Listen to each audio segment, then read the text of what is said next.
Igrejas Presbiterianas em Barra do Sana e Segunda de Casimiro.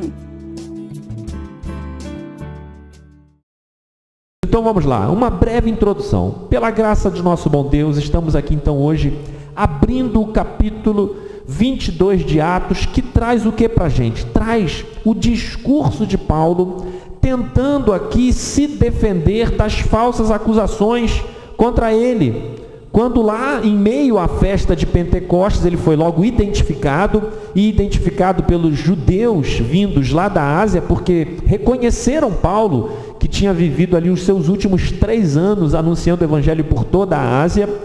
E aí em seguida a essa identificação, ele é pego por estas pessoas, pelos demais judeus que estavam ali no templo, e Paulo é brutalmente espancado por crentes, espancado por religiosos, sem ter uma única oportunidade de se defender. Ele é agredido terrivelmente. E na verdade esta oportunidade de se defender, que é o que nós estamos tratando aqui neste capítulo 22, ela só se dá quando as autoridades romanas, vendo o tumulto causado por estes judeus espancando Paulo, chegam até lá Paulo, prendem Paulo e vão levando para a prisão, até que no meio do caminho, ou no meio das escadas aonde ele estava subindo para a prisão, Paulo roga, pede pelo amor de Deus ao comandante para falar com a multidão o que lhe foi permitido. E assim Paulo falou à multidão. E aí nós entramos no nosso texto, versículo 1. Irmãos e pais, ouvi agora a minha defesa perante vós. Ao ouvirem essas primeiras palavras de Paulo aqui, meus irmãos, algo chamou muito a atenção de todos, que é o que nós vemos logo no verso 2 a seguir.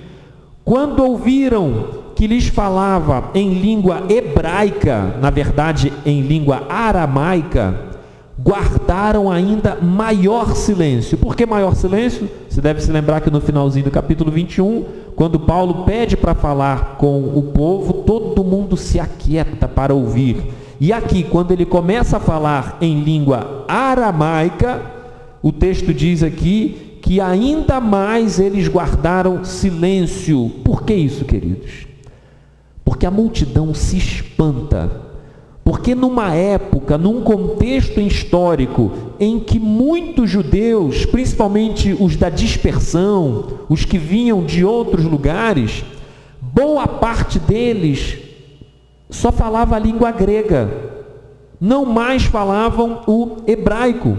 E aí Paulo, ele usa aqui neste discurso a língua materna de Israel para falar com a multidão, mostrando para todos ali que Paulo era judeu e não um gentio infiltrado, se intrometendo nas coisas concernentes à religião judaica, que era na verdade a acusação que estava sendo levantada contra Paulo, que ele estava pregando contra a lei de Moisés, contra o templo.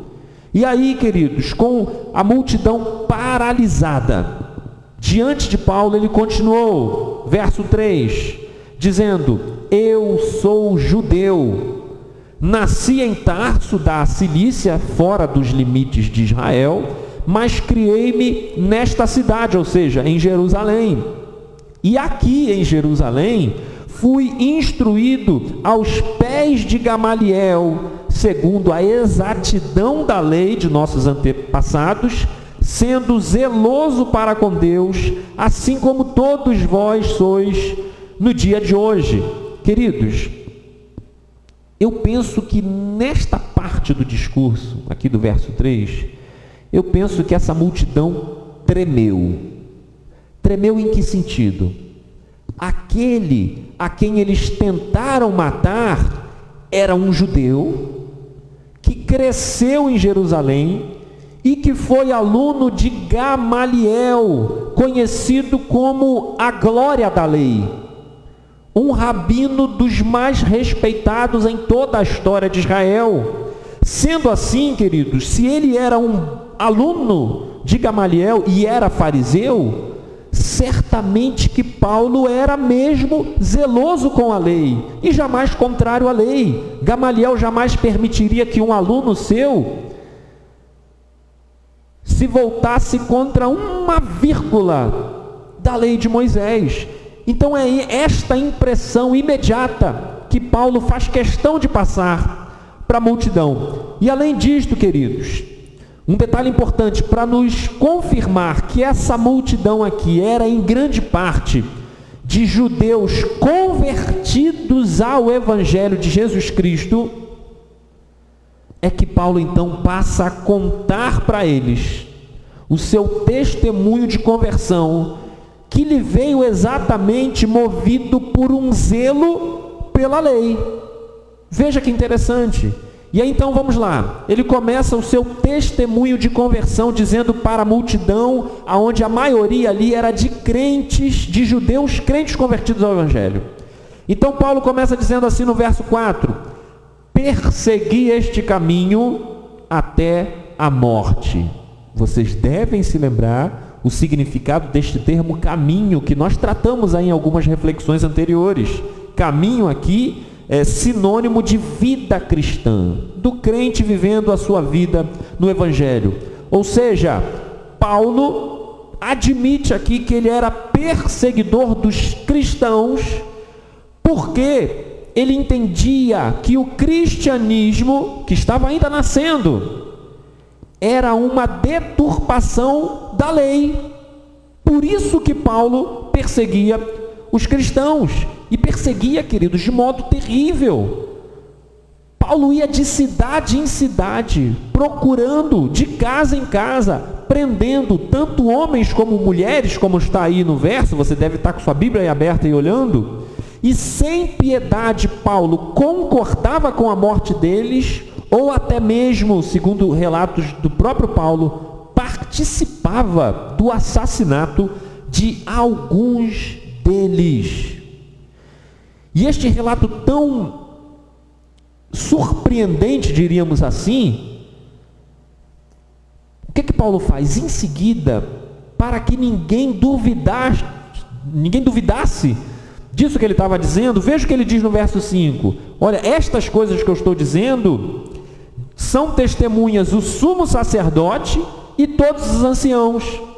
É como se Paulo está dizendo o seguinte: vocês não querem acreditar no que eu estou dizendo? Que eu fazia isso, que eu perseguia os cristãos pelo zelo da lei? Pergunte ao sumo sacerdote, pergunte aos anciãos, este era eu.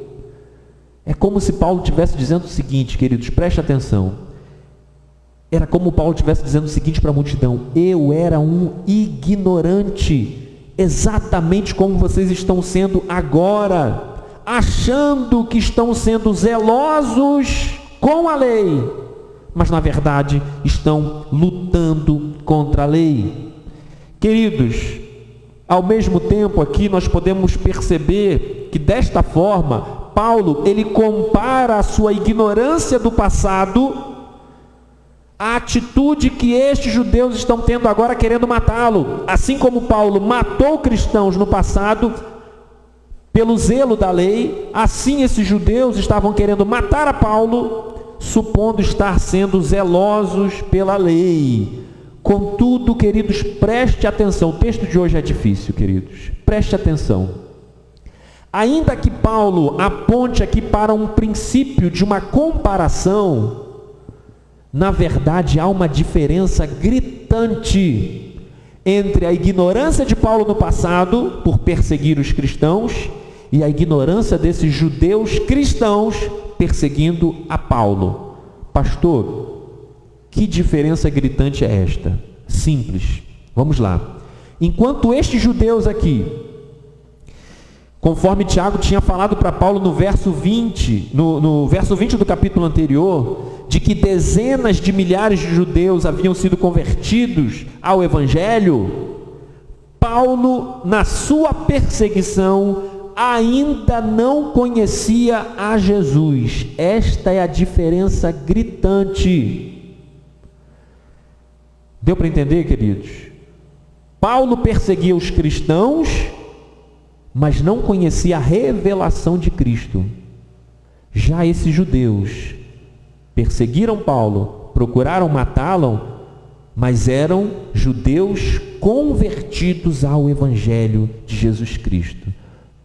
Como assim, queridos? Pelo fato de que Paulo, em seguida, nos versos 6, 7 e 8, ele vai narrar que, a partir daquela perseguição, em seguida, há, de fato, a ação de Deus na conversão de Paulo. E ele vai começar a contar a sua história, quando ele diz, versos 6, 7 e 8, ora, aconteceu que, indo eu de caminho e já perto de Damasco, quase ao meio-dia, repentinamente grande luz do céu brilhou ao redor de mim. Você conhece esses relatos? Então caí por terra, ouvindo uma voz que dizia, Saulo, Saulo, por que me persegues? Perguntei, quem és tu, Senhor? Ao que me respondeu, eu sou Jesus, o Nazareno, a quem tu persegues. Então Paulo perseguia os cristãos pela justificativa de estar zelando pela lei, mas quando ele ouve, neste encontro aqui, uma voz dizendo, eu sou Jesus, a quem tu, Paulo, persegues, quando Paulo se depara com esta voz, com esta frase, Paulo passa a compreender que o seu zelo pela lei estava na contramão da vontade de Deus, provando de certa forma aqui que a sua interpretação da lei, a sua forma de enxergar a lei, em algum momento havia falhado.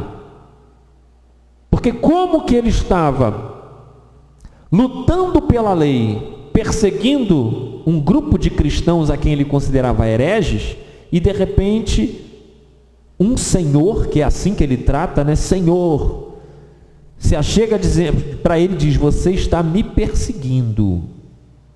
Me perseguindo. Então alguma coisa estava de muito errado na leitura que Paulo fazia da lei. Mas vamos lá.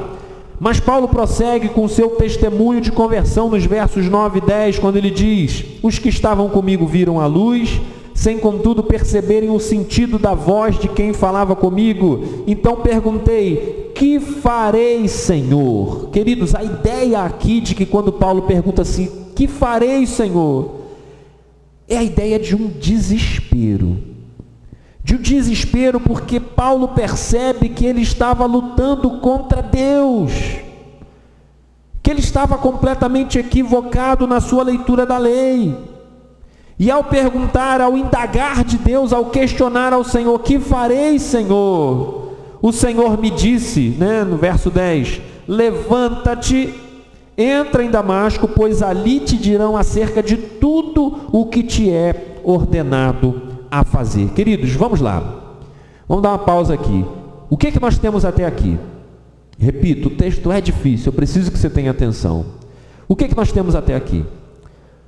Paulo conta para a multidão de crentes, judeus convertidos ao Evangelho.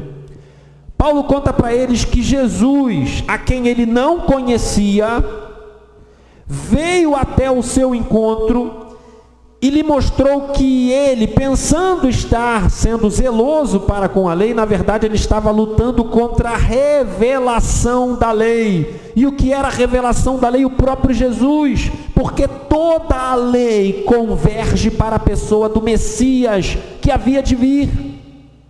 Então veja, queridos, que coisa absurda. Alguém achar que estava sendo zeloso da lei, e quando ele se depara com o fim da lei, a revelação da lei, que é o Cristo Jesus, ele passa a lutar contra. Veja que absurdo. Prosseguindo, versos 11, 12 e 13. Tendo ficado cego por causa do fulgor daquela luz, guiado pela mão dos que estavam comigo, cheguei a Damasco. Um homem chamado Ananias, piedoso conforme a lei, tendo bom testemunho de todos os judeus que ali moravam, veio procurar-me e, pondo-se junto a mim, disse: Saulo, irmão, recebe novamente a vista. Nesta mesma hora, recobrei a vista e olhei para ele. Presta atenção, queridos. Nesta narrativa aqui de Paulo, essa narrativa final da sua conversão, acerca aqui dessa cura da sua cegueira. Ele estava cego, Ananias ora por ele, ele volta a enxergar. O que nós temos aqui? Esta cura da sua cegueira física simboliza a cegueira espiritual de Paulo, quando interpretava de modo errado a lei, desconhecendo a pessoa de Cristo, a revelação da lei. Mas vamos ao final do verso 13. Nesta mesma hora, recobrei a vista e olhei para ele, olhei para Ananias. Queridos, agora, Paulo enxergando fisicamente, e mais ainda enxergando as coisas espirituais referentes à revelação de Cristo Jesus, que há pouco tinha falado com ele, e agora recebendo os ensinos de Ananias, Paulo passa a ouvir de Ananias aquilo que a partir de agora Deus tem para a vida de Paulo, ainda dentro do seu testemunho de conversão. Então veja o que Deus tinha para a vida de Paulo, está no verso 14, e eu quero chamar a sua atenção para esse verso 14, que tem algumas coisas muito interessantes para nós. Vamos lá.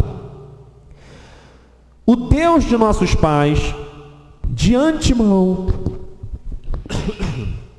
te escolheu, Paulo, para conheceres a sua vontade, para veres o justo e ouvires uma voz da sua própria boca. Percebeu que nós temos três coisas aqui. E Paulo então recebe de Ananias a revelação do que Deus tem para a vida dele, ou seja, do que Deus tem para a vida de um convertido. Então estas três coisas, queridos, elas também servem para todos nós. A partir do momento em que nós temos uma vida no Senhor, fomos convertidos ao Evangelho, estas três coisas precisam caminhar conosco. São elas, eu vou repetir.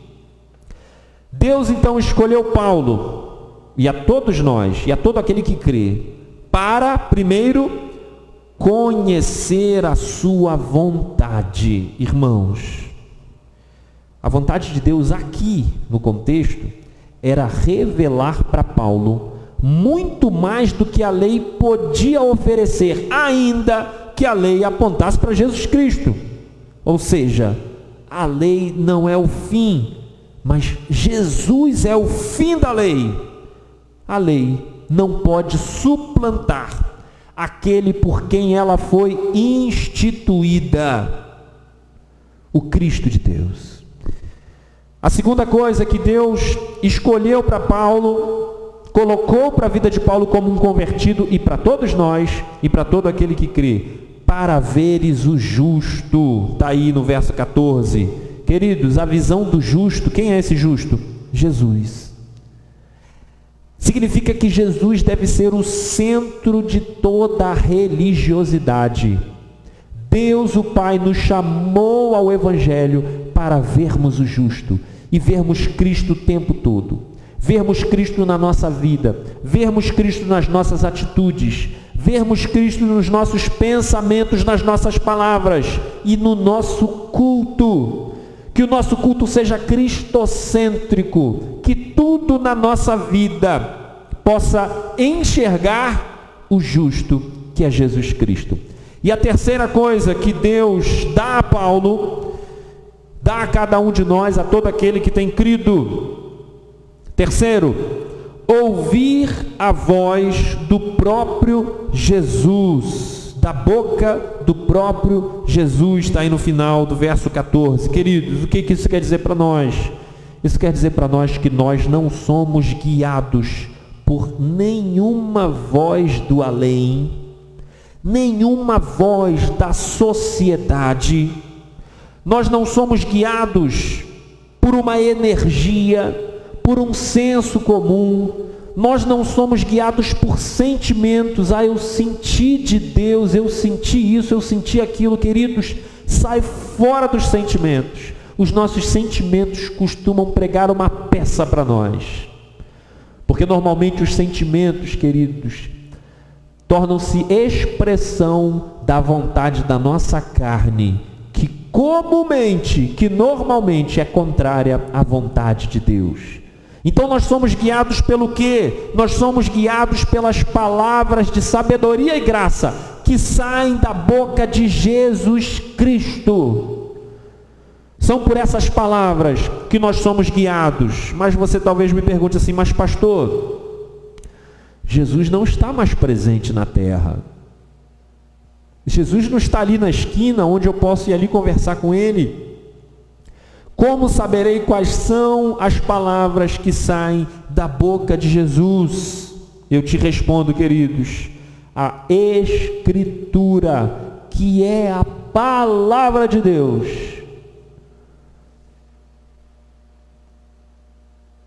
É exatamente a boca de Cristo Jesus nos instruindo, nos direcionando, falando conosco, nos ensinando o tempo todo. Mas vamos lá, Ananias continua a dizer o que Deus tem para a vida de Paulo no verso 15, quando ele diz: porque terás de ser sua testemunha, testemunha de Jesus, diante de todos os homens, das coisas que tem visto e ouvido. Queridos, veja a ênfase de Paulo, que ele está aqui apresentando em sua defesa. Testemunhar diante de todos significa que o evangelho deveria alcançar a Judeia, a Samaria e até os confins da terra, lembrando-nos aqui das palavras de Cristo que trouxe aos discípulos, que o evangelho precisa ser pregado em todo lugar para todas as pessoas.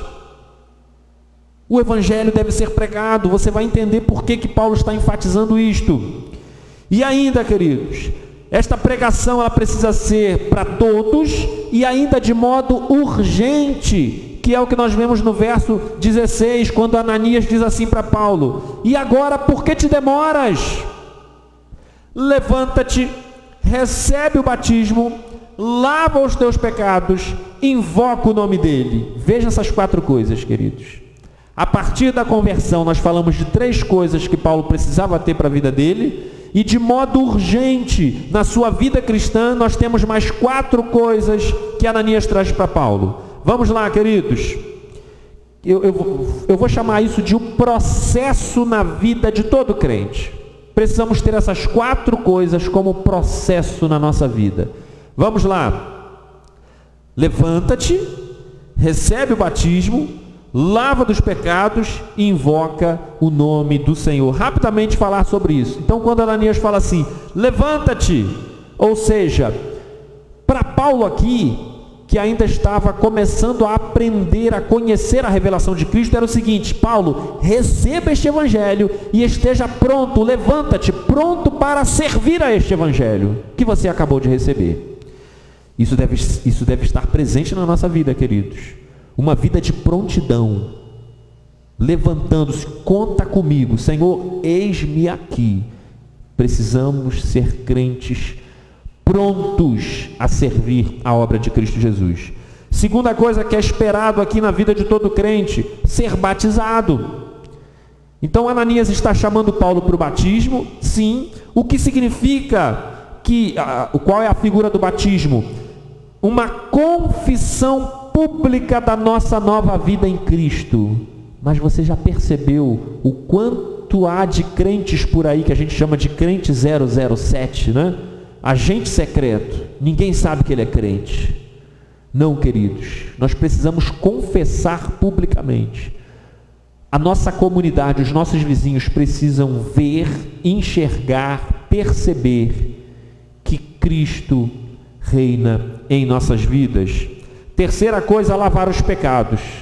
Queridos, o que é isto senão a santificação nas nossas vidas?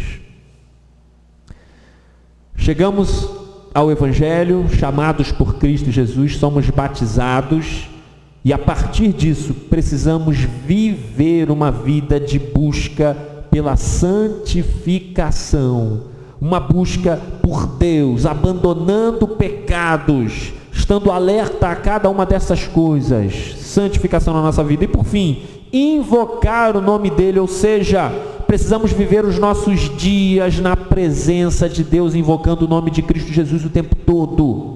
É inconcebível uma vida cristã paralela. aonde a gente vive a nossa vida no mundo e em alguns dias e horários específicos servimos a Deus na igreja. Não, queridos. A nossa vida toda é uma vida de invocação ao nome de Deus. Mas vamos lá, queridos, para a gente não se alongar muito. Paulo prossegue o seu testemunho nos versos 17 e 18. Tendo eu voltado para Jerusalém, enquanto orava no templo, sobreveio-me um êxtase, e vi aquele que falava comigo, que é Jesus Cristo. Paulo está contando aqui que ele teve uma visão, e aí Jesus Cristo disse o seguinte para ele: apressa-te e sai logo de Jerusalém, porque não receberão o teu testemunho ao meu respeito. Queridos, na verdade esse verso 17 e 18 é uma novidade aqui na narrativa de Lucas. Por que uma novidade? Porque Paulo conta um fato anterior, pouco tempo depois da sua conversão. No contexto aqui até entendemos que esta visão que ele tem no templo de Jesus Cristo falando com ele é cerca de 3 anos após a sua conversão. Nós não temos isso nas narrativas de Lucas, que seria lá por volta do capítulo 9, nós não temos isso.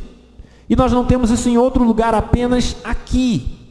Então que visão é esta? O que está acontecendo aqui? Paulo vai ao templo, como disse, cerca de 3 anos depois da sua conversão, em Jerusalém, e ali no templo, no meio da sua devoção pessoal, no meio da sua oração, enfim, ele tem uma visão do próprio Jesus Cristo diante dele, e que falava com ele o seguinte: Jesus Cristo dizia que os crentes judeus rejeitariam a sua pregação, muito por conta do medo daquele que anteriormente perseguia a todos. Por isso ele responde ao Senhor durante a visão o seguinte, versos 19 e 20: Senhor, eles bem sabem que eu os encerrava em prisão, e nas sinagogas açoitava os que criam em ti. Quando se derramava o sangue de Estevão, tua testemunha, eu também estava presente, consentia nisso e até guardei as vestes dos que o matavam. Então veja aqui, queridos, que Paulo recebe a fala de Cristo, de olha, os judeus te rejeitarão. E pela resposta de Paulo, te rejeitarão principalmente por causa do medo. Os crentes judeus, pelo medo, porque Paulo perseguia e matava, e eles num primeiro momento tinham dificuldades de acreditar que Paulo tinha sido regenerado, estavam de repente achando que Paulo estava inventando uma conversão para se reunir com todos eles e prender todos de uma vez. É mais ou menos isso que está acontecendo aqui.